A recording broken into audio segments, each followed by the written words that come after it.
नमस्कार फ्रेंड्स। अभी मैं बात करने वाला हूं रेलवे ग्रुप डी जो वैकेंसी आ रहा है। 31 तारीख से फॉर्म स्टार्ट हो रहा है। तो प्रीवियस में जितना भी वैकेंसी आया था रेलवे का, उसमें बहुत सारे ऐसे स्टूडेंट्स थे जो ओबीसी थे और उनको फॉर्म अपना जनरल कैटेगरी से डालना पड़ा। क्यों डालना पड़ा? वो इसलिए क्योंकि उनका ओबीसी ओल्ड डेट का था, मतलब पुराने डेट का था, और फॉर्म में जो है नए डेट का मांगा जाता है। तो ये वीडियो जो है प्रॉपरली वैसे स्टूडेंट्स जो रेलवे ग्रुप डी में ओबीसी से अपना फॉर्म भरना चाहते हैं, ये प्रॉपरली उनके लिए है। तो वीडियो को ध्यान से देखिएगा और समझिएगा कि ओबीसी कब का मांगा जाता है और कौन से फॉर्मेट पे देना होता है। तो 31 तारीख से फॉर्म स्टार्ट हो रहा है। अभी भी आपके पास समय है फॉर्म को अप्लाई, मतलब ओबीसी अप्लाई कर सकते हैं। इस वीडियो में मैं बात करूंगा ओबीसी कैसे अप्लाई करेंगे, और ओबीसी जो है आपके पास 1/4/2025 के बाद का होना चाहिए, तभी आप रेलवे ग्रुप डी के फॉर्म में आप अपनी कैटेगरी से फॉर्म भर सकते हैं। अगर उसके पहले का है तो लेटेस्ट बनवा लीजिए, या फिर आपका जैसे 2026 आ गया तो 1/4/2026 के बाद आपको फिर से नया रिन्यूअल करवाना होगा। नेक्स्ट अगर कोई वैकेंसी आता है रेलवे का तो अभी ग्रुप डी का जो वैकेंसी है वो मार्च के पहले, 31 मार्च के पहले, तो 31 मार्च के पहले जितना भी रेलवे का वैकेंसी आएगा वो 1/4/2025 के बाद का जितना भी ओबीसी होगा ना, वो वैलिड होगा।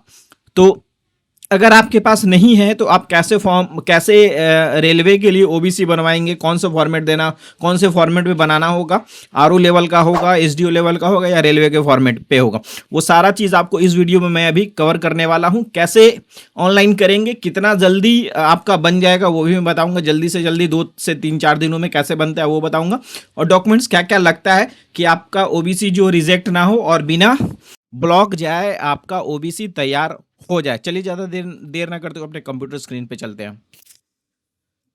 फॉर्म भरने से पहले आपको ये जानना ज़रूरी है कि डॉक्यूमेंट्स क्या क्या लगता है। तो जाति प्रमाण पत्र, प्रीवियस के अगर 2-3 साल पहले का भी है तो जाति प्रमाण पत्र आपका चल जाएगा। उसी तरह निवास प्रमाण पत्र अस्थाई होना चाहिए, और वो भी अगर 2-3 साल पहले तक का है तो भी वैलिड है। मगर इनकम सर्टिफिकेट जो है वो कब का लगेगा, इनकम सर्टिफिकेट लेटेस्ट देना होता है, तो लेटेस्ट कब का लगेगा। तो इनकम सर्टिफिकेट भी जो है 1/4/2025 के बाद का होगा, तभी आप ओबीसी का जो ऑनलाइन करेंगे उसमें इनकम सर्टिफिकेट जो अपलोड करना होता है वो 1/4/2025 के बाद का होगा। अगर नहीं है आपके पास तो आप सबसे पहले आपको इनकम नया ऑनलाइन करना पड़ेगा, फिर से ओबीसी के लिए फॉर्म भरेंगे। तो ये 3 चीज़ हो गया। उसके साथ ही साथ आधार कार्ड होना चाहिए। और कभी कभी ऐसा होता है कि इंटीरियर में आपका घर है, रूरल क्षेत्र में घर है, तो आपसे खतियान वगैरह मांगा जाता है, ज़मीन का, खेत का रसीद वगैरह मांगा जाता है, तो साथ में अटैच कर दीजिएगा, तो फॉर्म बिल्कुल रिजेक्ट नहीं होगा। आप बिना ब्लॉक गए आपका फॉर्म, मतलब ओबीसी जो है तैयार होके आ जाएगा। और आगे में हम बात करेंगे कि 2 से 3 दिनों में ओबीसी आपका कैसे बनता है, उसके लिए वीडियो पे प्रॉपर बने रहिएगा। ओबीसी अप्लाई करने से पहले एक आपको शपथ पत्र डाउनलोड करना होगा। शपथ पत्र देखिए जी, हमारे स्क्रीन पे आपको दिख रहा है, यहाँ पे आपको दिखेगा भारत सरकार के प्रयोजनार्थ। तो ये शपथ पत्र कहाँ से डाउनलोड होगा? आप आरटीपीएस के वेबसाइट serviceonline.bihar.gov.in गूगल पे टाइप करेंगे, आपके सामने यहाँ पे दिखेगा महत्वपूर्ण डाउनलोड, स्वयं सहायता अनुभाग जो है सेक्शन, वहाँ पे महत्वपूर्ण डाउनलोड, और यहाँ पे आपको दिख जाएगा। अगर बिहार सरकार के लिए बना रहे हैं तो भी है यहाँ पे, और सेंट्रल के लिए बना रहे हैं तो भी है यहाँ पे। वो दोनों का दोनों फॉर्मेट यहाँ पे है। आप डाउनलोड करके फॉर्म, शपथ पत्र पहले भर लीजिएगा, तब ऑनलाइन स्टार्ट कीजिएगा फॉर्म को भरने के लिए। तो फॉर्म को भरने के लिए मैंने बता दिया, serviceonline.bihar.gov.in पे आना होगा। यहाँ से आपको सामान्य प्रशासन विभाग दिखेगा, और यहाँ से नन क्रीमिलेयर निर्गम केंद्र सरकार के प्रयोजनार्थ वाले पे क्लिक करेंगे। केंद्र सरकार है, इसका मतलब सेंट्रल का जितना भी वैकेंसी है वो उसमें काम करेगा। बिहार स्टेट के लिए आप अप्लाई कर रहे हैं तो यहाँ से बिहार सरकार प्रयोजनार्थ है। तो ये 2 तरीका है अप्लाई करने का, बिहार सरकार के लिए बिहार सरकार वाले ऑप्शन पे, और सेंट्रल के लिए सेंट्रल केंद्र सरकार के। एकदम अच्छे से वेबसाइट पे बताया हुआ है। अगर आपका पहले से लॉगिन आईडी है तो लॉगिन करके भी आप अपना लॉगिन करके भी फॉर्म को अप्लाई कर सकते हैं। अगर लॉगिन आईडी नहीं है तो डायरेक्ट भी अप्लाई हो जाता है। चलिए मैं आपको अपने लॉगिन आईडी से लॉगिन करके मैं अप्लाई करके दिखाता हूं।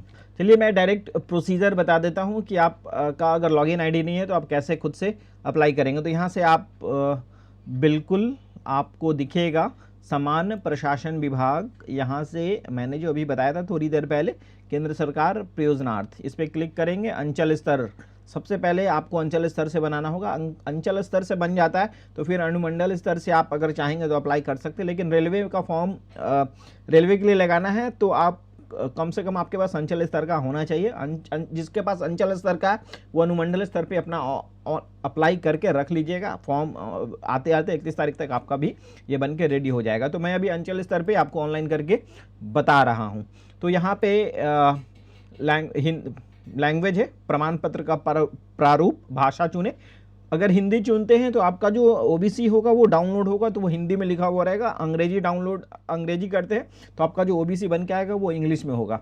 तो इंग्लिश वाला फॉर्मेट ज़्यादा अच्छा होता है, वो आप इंग्लिश कर लीजिएगा, क्योंकि हिंदी में आप नाम टाइप करते हैं, मात्रा वगैरह इधर उधर हो जाता है, उसमें कन्फ्यूज़न हो जाता है। उससे बढ़िया है आप इंग्लिश वाला कर लीजिएगा, कोई कन्फ्यूज़न नहीं होगा। यहाँ से आपको अपना नाम देना है, यहाँ से आपका नाम, यहाँ से अभिवादन में स्त्री छोड़ के कोई अभिवादन नहीं कर लीजिएगा। यहाँ पे अपना नाम, आवेदक का नाम यहाँ पे हिंदी पे आ जाएगा। अगर हिंदी में नाम आपका नहीं आ रहा है तो आप करेंगे क्या, अदर आप गूगल ट्रांसलेट पे जाके या फिर इजी हिंदी टाइपिंग पे जाके इंग्लिश में नाम लिखेंगे, हिंदी टाइपिंग होगा, कॉपी पेस्ट करके यहाँ पे आप यूज़ कर सकते हैं। उसके बाद डेट ऑफ बर्थ देना है। आधार कार्ड नंबर आप यहाँ पे इसको ब्लैंक छोड़ दीजिएगा, मैं बता रहा हूँ आधार कार्ड आपको कहाँ पे देना है। आधार कार्ड यहाँ देते तो फिर आपके आधार कार्ड से के नंबर पे एक OTP आएगा और डॉक्यूमेंट अपलोड आगे नहीं मांगेगा तो फिर रिजेक्ट हो जाएगा। तो यहाँ पे आधार कार्ड नहीं डालिएगा, आगे मैं स्टेप बता रहा हूँ कि क्या करना होगा। यहाँ से डेट ऑफ बर्थ, बिहार जिला जो आपका होगा वो आप यहाँ से चूज़ कर लेंगे।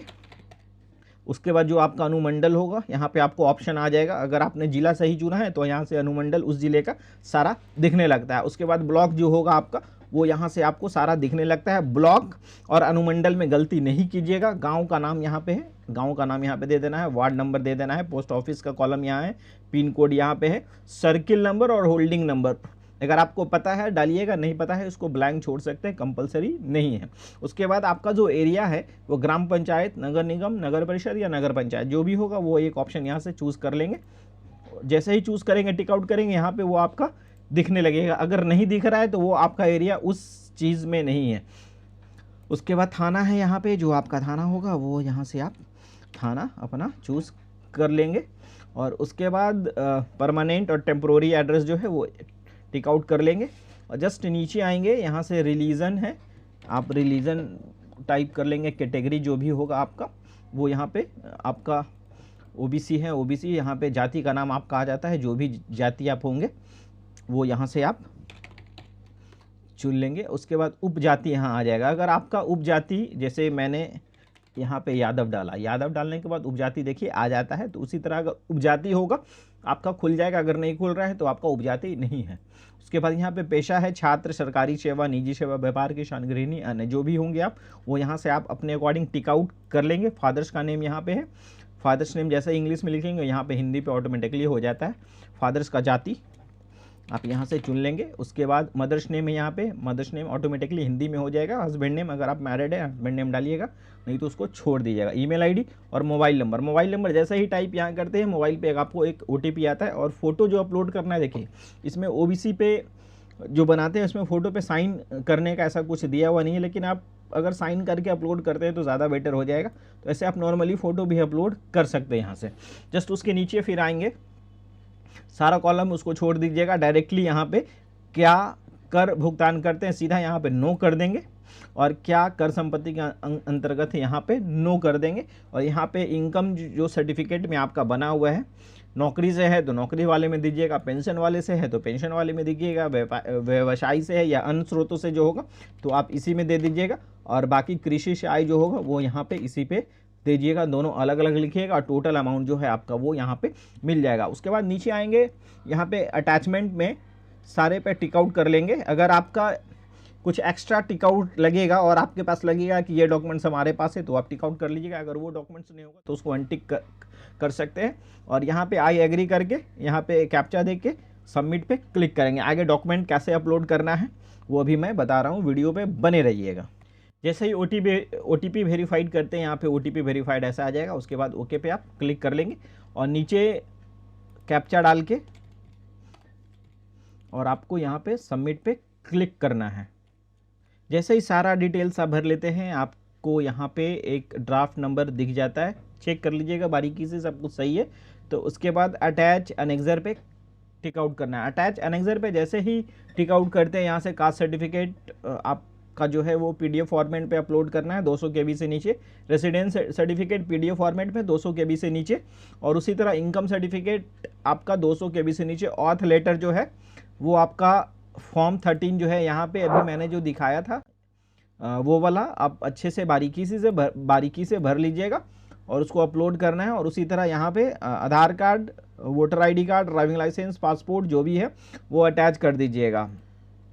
और इतना सारा अपलोड करने के बाद यहाँ पे सेव एनेक्सर पे क्लिक करेंगे और एक आपको रिसिप्ट जनरेट हो जाएगा।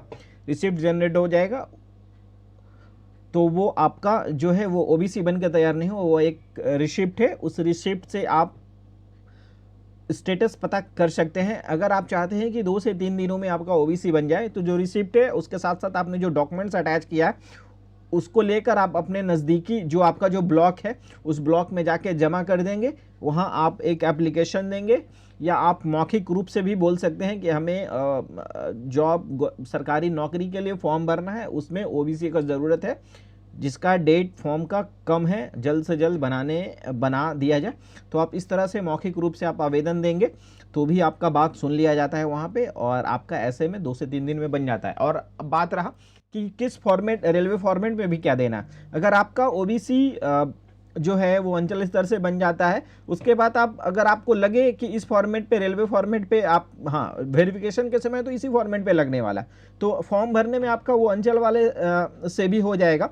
और अगर आपके पास लगेगा कि नहीं मेरे पास बारीकी से पूरा टाइम है और आप अपने एरिया में है, अपने ब्लॉक के तरफ है, तो आप जो ओबीसी बना है अंचल स्तर का उसको प्रिंट आउट कीजिएगा, इसके साथ अटैच कर दीजिएगा, सारा डिटेल्स भर के अपने ब्लॉक में आरओ को एक एप्लीकेशन के साथ दीजिएगा, वो बना देंगे। लेकिन ये ओबीसी है, आपको वेरिफिकेशन के समय काम आने वाला है। इससे आप फॉर्म भी भर सकते हैं, कोई इशू नहीं है अगर आपका बन जाता है तो। यही प्रोसीजर था ओबीसी सेंट्रल लेवल का अप्लाई करने का, और यही सेम प्रोसीजर है बिहार के एनसीएल अप्लाई करने का। वो सारा प्रोसीजर था जो मैंने बता दिया। अगर आपको अभी भी कोई कन्फ्यूज़न है तो आप हमें कमेंट करके पूछिएगा, मैं आपको कमेंट का जवाब दे दूंगा। ऐसे ही वीडियोस के लिए चैनल को सब्सक्राइब, लाइक, शेयर जरूर कर लीजिएगा। मिलते हैं नेक्स्ट वीडियो में, तब तक के लिए धन्यवाद। जय हिंद, जय भारत।